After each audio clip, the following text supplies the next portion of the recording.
सपने उन्हीं के पूरे होते हैं जिनके सपनों में जान होती है। पंख से कुछ नहीं होता, हौसलों से उड़ान होती है। एक बहुत पावरफुल सवाल हमारे जो व्यूअर हैं, जो स्टूडेंट हैं प्रशांत जी, उन्होंने किया है। और सवाल ये है कि अपनी ड्रीम जॉब या फिर अपने ड्रीम करियर को कैसे अट्रैक्ट किया जाए, यानी मैनिफेस्टेशन कैसे हो। ये एक बहुत इंपॉर्टेंट सवाल है जो हर युवा को स्वयं से पूछना चाहिए। इस विषय में मेरा अपना अनुभव क्या है, 4 इंपॉर्टेंट स्टेप्स क्या हैं और जाने अनजाने की न गलतियों से हमें बचना है, उसी पर हम चर्चा करेंगे। सबसे पहले हमें इस बात को समझना है कि आध्यात्म हमें ये समझाता है कि इस सुंदर ब्रह्मांड में जो कुछ हम प्राप्त करना चाहते हैं वो पहले से मौजूद है। हमें तो बस अपनी पात्रता पे काम करना है और उस जो चीज हम प्राप्त करना चाहते हैं उसका वाइब्रेशनल मैच बनना है। तो अगर कोई ड्रीम जॉब है, अगर कोई ऐसा करियर है जिसे हम अट्रैक्ट करना चाहते हैं, तो पहले हमें खुद से ये पूछना होगा एक पावरफुल सवाल। फर्स्ट स्टेप जो है कि मैं इसे क्यों प्राप्त करना चाहता हूं। और ये जो क्यों है उसका जो जवाब होगा वो इंटेंट बहुत प्योर होना चाहिए। वो हमारी कोई पर्सनल रिस्पॉन्सिबिलिटी होनी चाहिए कि मैं मेरे परिवार की जिम्मेदारी लेना चाहता हूँ, समाज की जिम्मेदारी लेना चाहता हूँ, या राष्ट्र के प्रति मैं समर्पित हूँ इसलिए मैं ये काम करना चाहता हूँ। इसमें जितना प्योर इंटेंट होगा पूरा ब्रह्मांड हमें सपोर्ट करेगा। लेकिन अगर अनजाने में हमारा नियत ये है कि मैं अपनी रिश्तेदारों के सामने अपना टशन दिखा पाऊं, दोस्तों के सामने अपनी धाक जमा पाऊं, वो इंटेंट जो है वो उसके साथ जो इमोशन है वो प्योर नहीं है। इसलिए हमें इस तरह की नियत से नहीं जुड़ना है। हमें अपने इंटेंट को प्योर रखकर अपने वाई को स्ट्रॉन्ग करना है। उसके बाद जो सेकंड स्टेप है उसमें ये है कि जिस ड्रीम जॉब को या जो करियर हम चुनना चाहते हैं उसमें उस स्पेसिफिक जॉब के लिए हमें किन गुणों पर अपना ध्यान रखना है, क्या गुण होने चाहिए, कोई स्पेसिफिक स्किल है या फिर कोई नॉलेज है, उसमें डिटेल में हमें नोट डाउन करना है कि उसको पाने के लिए मेरे पास क्या क्या होना चाहिए।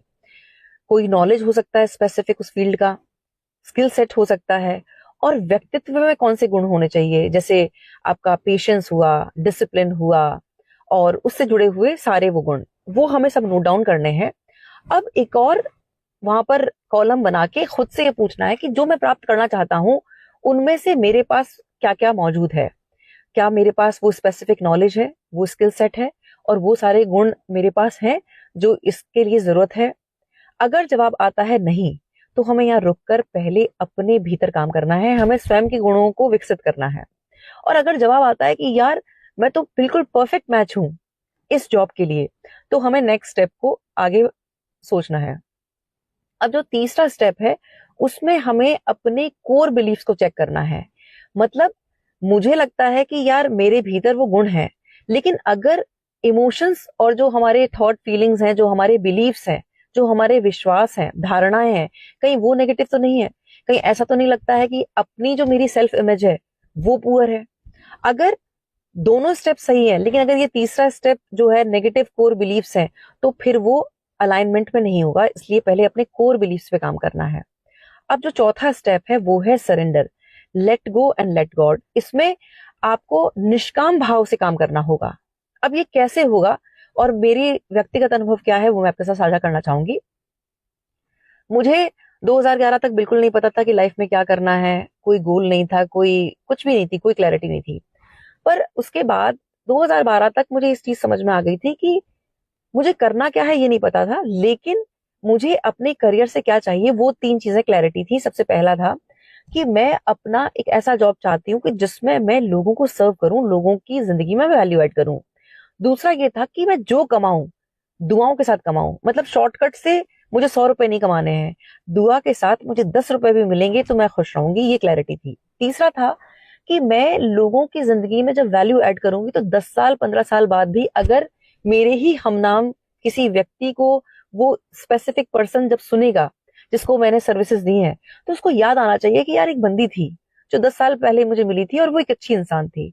तो मैं चाहती थी कि मेरी अपनी पहचान एक अच्छे इंसान के रूप में हो। तो ये क्लैरिटी थी। उसके बाद जब मैं बतौर मेकअप आर्टिस्ट के रूप में काम कर रही थी, तो मेरी एक क्लाइंट थी, उसकी जो सिस्टर थी वो बहुत ध्यान से हमारी बात सुन रही थी, और जाते जाते उसने मुझे कॉम्प्लीमेंट दिया कि आपको देखकर मेकअप आर्टिस्ट नहीं लगता है कि आप मेकअप आर्टिस्ट हैं, आपको तो मोटिवेशनल स्पीकर होना चाहिए था। मैंने ये बहुत सारे वीडियोस में कहा है, लेकिन फिर भी मैं रिपीट करूंगी, जो नए व्यूअर्स हैं वो समझ पाए। तो उसके जाने के बाद सबसे पहले मैंने गूगल पर चेक किया कि ये मोटिवेशनल स्पीकर कौन होता है, क्या होता है। 7 साल पहले की बात है। तो बहुत सारे उसमें वीडियोस आए, और वो आए संदीप माहेश्वरी जी के। मैंने कहा यार, ये लड़का तो जिस तरह की बातें कर रहा है, उस तरह की बातें तो मैं बचपन से करती आई हूँ। फिर मैंने सोचा कि यार, इसकी पर्सनालिटी में और मेरी पर्सनालिटी में क्या सिमिलरिटी है और कहाँ कमी है। तो मैंने नोटिस किया कि कॉन्फिडेंस था और सहजता थी बात करने में। बस उनके पास एक्सपीरियंस था, मेरे पास एक्सपीरियंस नहीं है। मुझे ये समझ में आ गया। तो मुझे क्लैरिटी मिली कि हाँ, जो 3 चीजें मैं मेरे करियर से समझ चाहती हूँ, वो इसमें फुलफिल हो रही हैं।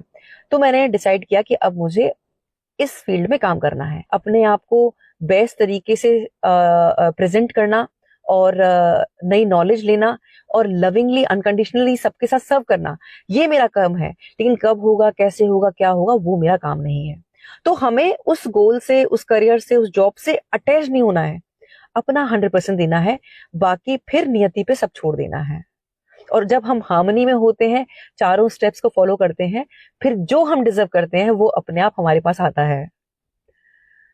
इस पूरे, अगर मैं मैनिफेस्टेशन की इस पूरी प्रक्रिया को समझूं, तो मुझे एक बड़े अच्छे कमाल के शायर हैं, उनका शेर याद आता है कि मैं कहानी तो नहीं जो सदा के लिए रह जाऊं, मैं तो किरदार हूं, मुझे किरदार निभाना है और चले जाना है। तो दोस्तों, यहां पर सार इस वीडियो का ये है कि हमें अपना 100% देना है, अपना कर्म समर्पण के साथ करना है। बाकी जो है वो नियति ने हमारे लिए तय कर रखा है, और जो बेस्ट हमारे लिए है यहाँ ऑलरेडी मौजूद है। बस हमें अपनी नियत पर यकीन करना है और बस कर्म करना है। बाकी सब हरी अच्छा।